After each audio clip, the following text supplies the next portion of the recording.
And today we are going to continue our discussions on the dynamic stabilities of the SRAM cell. So the dynamic stability basically talks about the stability under some finite period of the noise. So previously when we talk about static stability, we assume the noise stays there forever. But in reality, the noise are typically for a short period. So then we need to consider this dynamic stability for practical reasons. So here in this slide, we assume that there is a noise current injecting the current to the storage node. And we assume that this noise current will be there only for a short period of time.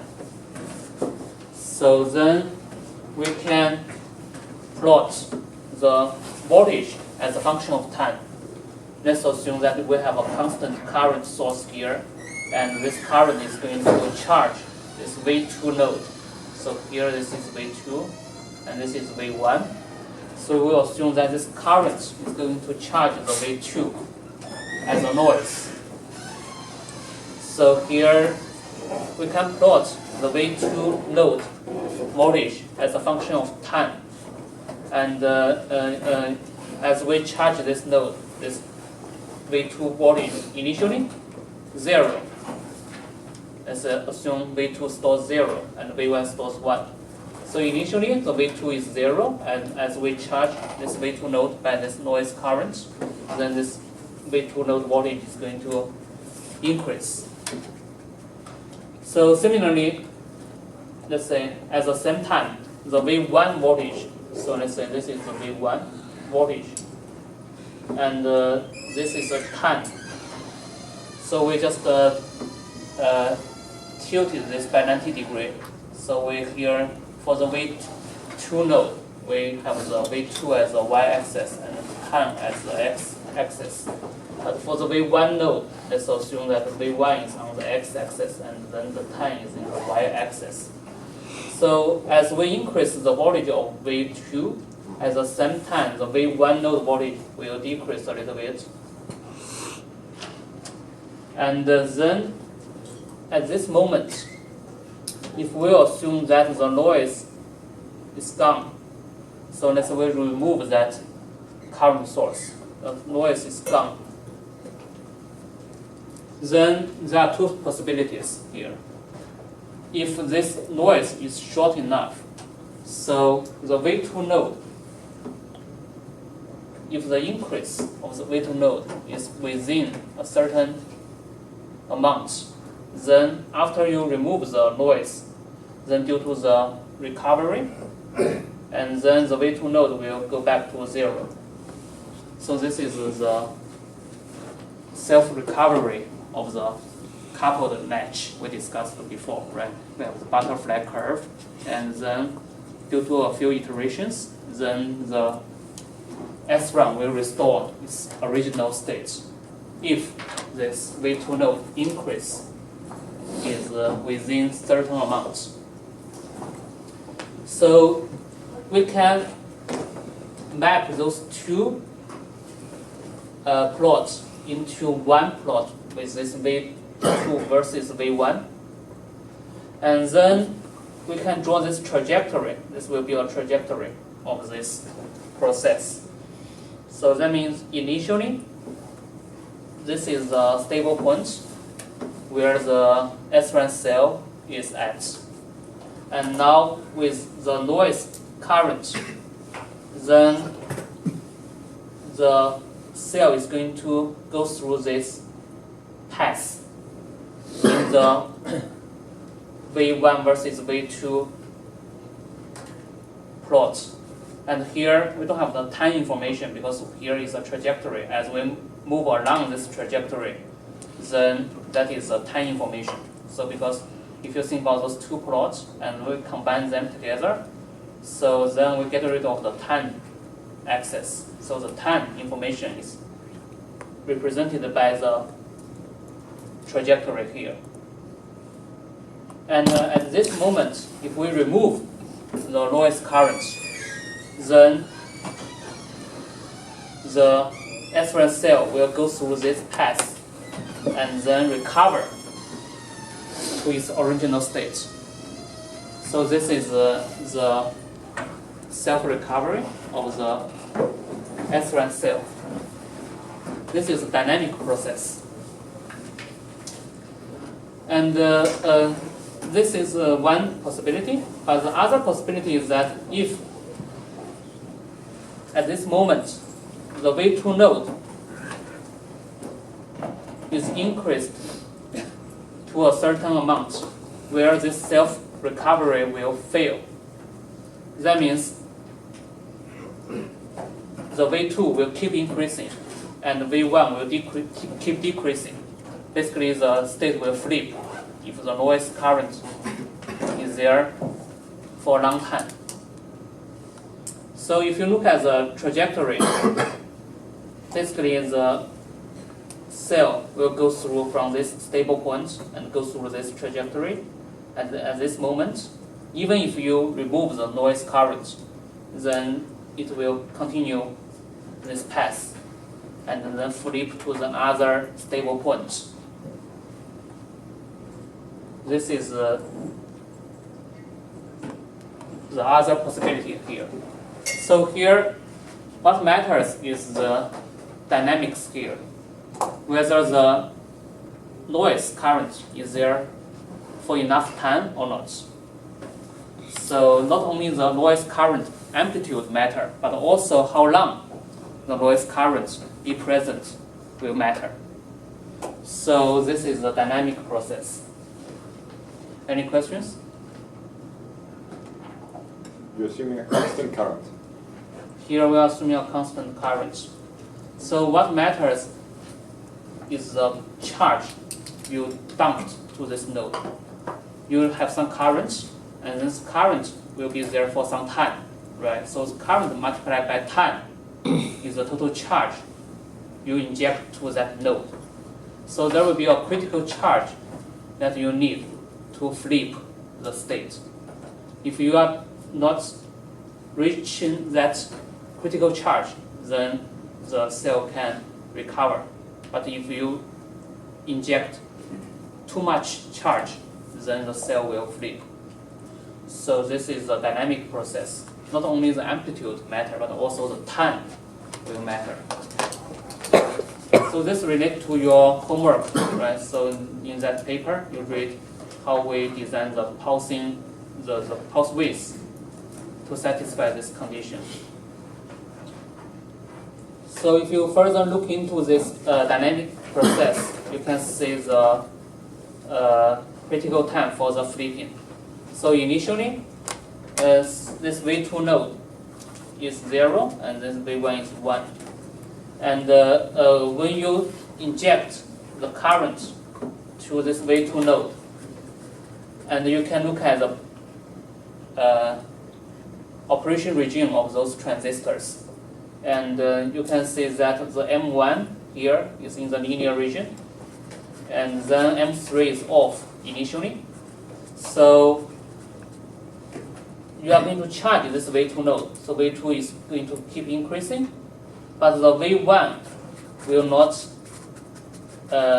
discharge, because initially the M3 is off, because here you need to charge this V2 node to above the threshold of voltage of the M3 to begin the discharge of the V1 node.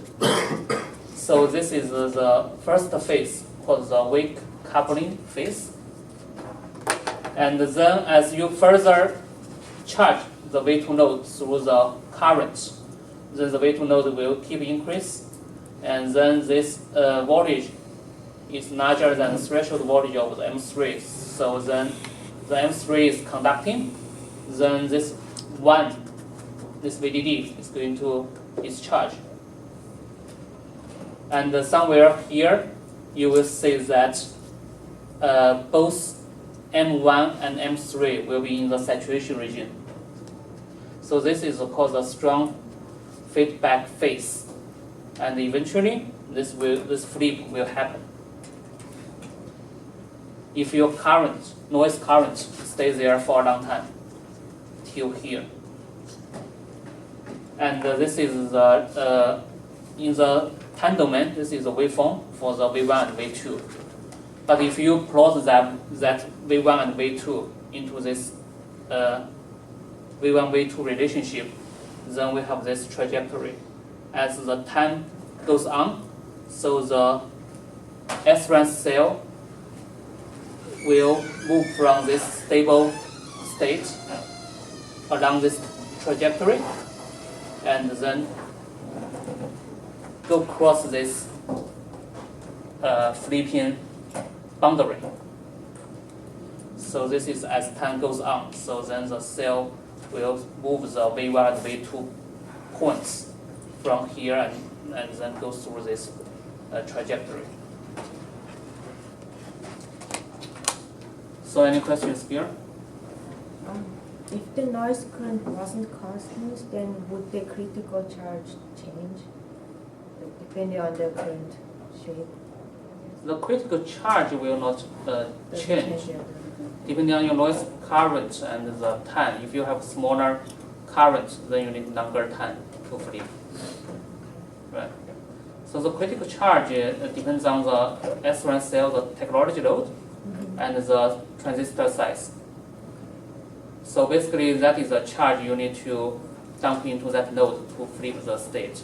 Then that charge, depending on the here, what is the capacitance of that node? That capacitance, are the parasitic capacitance, like your CGD and CDB, like a gate to drain capacitance and the drain to body capacitance. So those capacitance, depends on the technology load and the transistor size. So this is a dynamic process. And if we look at this trajectory, we can have this kind of stability boundary of the SRAM cell. If the SRAM cell is matched, that means symmetric, the left-hand side and right-hand side are perfectly matched, there's no process variation, then this will be symmetric. And the boundary for flipping will be this diagonal from this V1 and V2 relationship. Then the diagonal will be the boundary. If the cell move across the boundary, then it will flip. So within this boundary, if you remove the noise, then the SRAM cell will have the tendency to restore or recover to the original state. But due to the mismatch or process variation, then your left-hand side and right-hand side may not be exactly the same. Then you may have the distortion of this boundary. So you may have this kind of a shape. But the key here is that within, let's say, one side, this side, if the noise is removed, then the SRAM cell will tend to restore to the original state.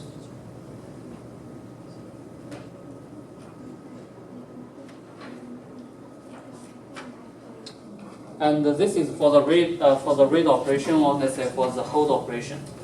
But when we consider the write operation, then it's exactly the opposite of the read operation. Because for the write operation, you do want to flip the states, right? So for the write operation, then we need to consider the write pulse width. This TW is the write pulse width. So this is in your homework, you read that paper, right? So how long you turn on the word line for the write operation. So you want to make sure that this TW is longer than this T cross. So T cross is the time for you to move the V1 and V2 points from the stable point to this boundary. So this is the T cross. And then you want to make sure that your pulse width during the write operation is larger than this T cross to make sure that you can flip the state. So this T cross depends on the gamma ratio in the write operation. So that's how you see the conflict between the read and the write. In the read operation, you want that noise to be short enough, then you don't flip the state. In the write operation, you do want the write pulse to be long enough to flip the state.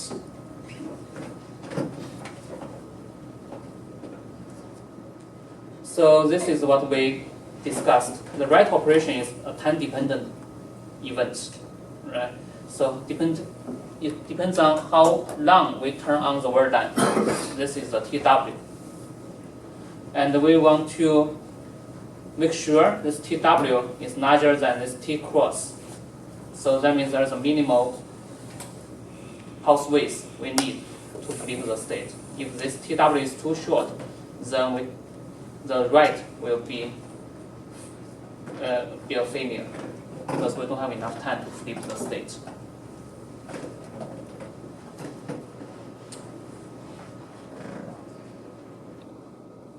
Then we can compare the dynamic noise margin with the static noise margin. So static noise margin, the SNM you got from the butterfly curve, is different from this dynamic noise margin, DNM. Because you can compare those two cases. Let's say, compared to the dynamic noise margin, static noise margin is pessimistic for the read or hold operation, but optimistic for the write operation. Why is that? Any idea?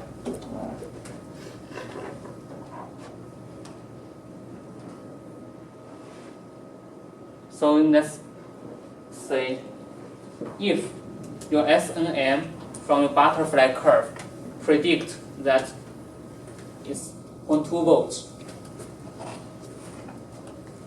but actually even a 0.2 volt noise may not flip the state during the read operation. Because in the SNM analysis, you assume that 0.2 volts is there forever. But in reality, you have a short noise. So even the noise is 0.2 volts, it may not flip the state. So that's why the SNM assume 0.2 volts is too pessimistic for the read or hold operation. Maybe 0.3 volt is fine, as long as that 0.3 volt stays there for a short period. So for the write operation, then it's just the opposite. So for the write operation, if the write operation, let's say the static noise margin, assume that you have 0.3 volts and margin, but actually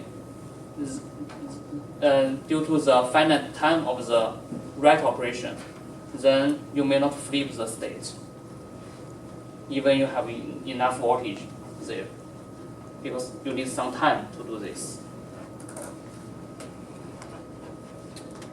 So essentially for this T cross, for the read operation, you want the read time to be shorter than the T cross.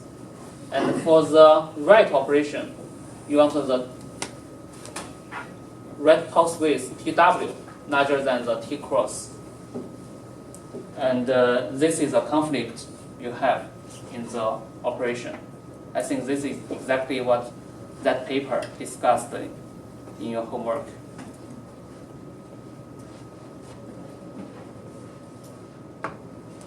So in general, you will see this conflict between read and write operations in the SRAM cell. If you want to build your system to be read optimized, this is read optimized. So if you want to size the transistor, you want to make those, let's say, those pull down and pull up transistor to be larger size. That's a red color.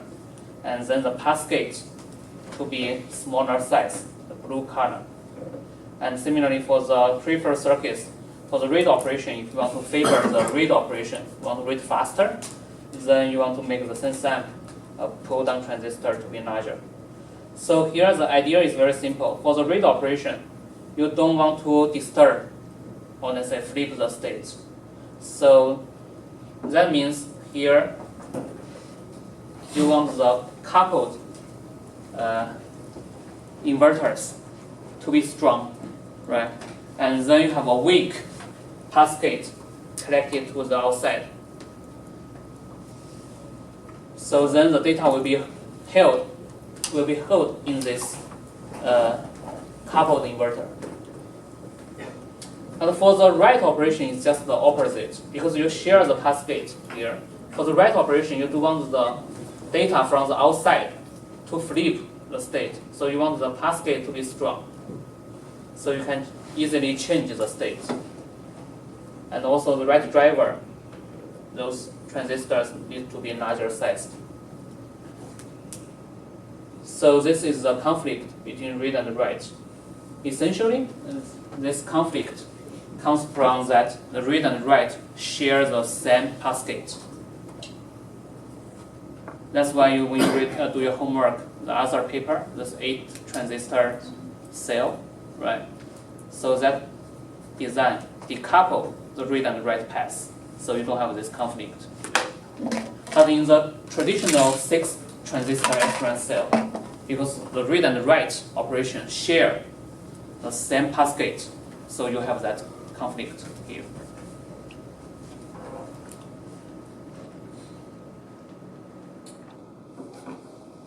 Any questions? So here, I just like to show this Shumu plot.